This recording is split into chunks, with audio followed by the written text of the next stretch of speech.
আসসালামু আলাইকুম। আমার প্রাণপ্রিয় ভাই বোনদেরকে নিয়ে চলে আসলাম।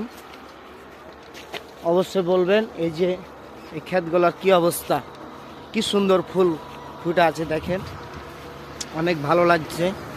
সন্ধ্যা লেগে গেছে, দেখতে পাচ্ছেন পশ্চিম দিকে সূর্য নয় ডুবে গেছে। তো অবশ্যই চলে যাচ্ছি। সবাই ভালো থাকবেন, সুস্থ থাকবেন। কেমন লাগছে? আল্লাহর সৃষ্টি নিয়ামত অফুরন্ত, তার কোনো তুলনা হয় না। এই যে দেখেন পেঁয়াজের ক্ষেত, এগুলো হচ্ছে পেঁয়াজের গাছ। পেঁয়াজের গাছগুলা কেমন হয়েছে জানাবেন অবশ্যই। পিছনে রাস্তা। আমার মহান আল্লাহর প্রতি লাখো কোটি শুকরিয়া জানাই যে আল্লাহ আমাদেরকে কৃষকের ঘরে জন্ম দিয়েছে।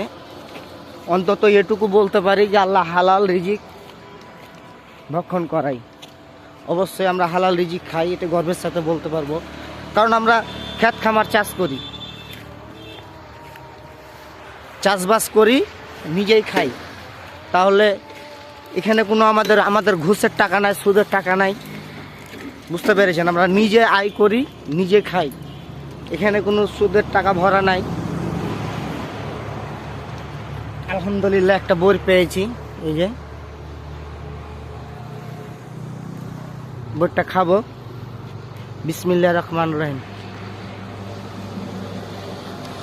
না এখন খাবো না, পরে খাবো, নামাজ পড়বে, মাগরিবের হয়ে গেছে। তো ভালো থাকেন, সুস্থ থাকেন। আসসালামু আলাইকুম। সবাইকে জানাই শীতের সকালে শুভেচ্ছা। খেজুরের রসের দাওয়াত রইল, সবাই আসবেন।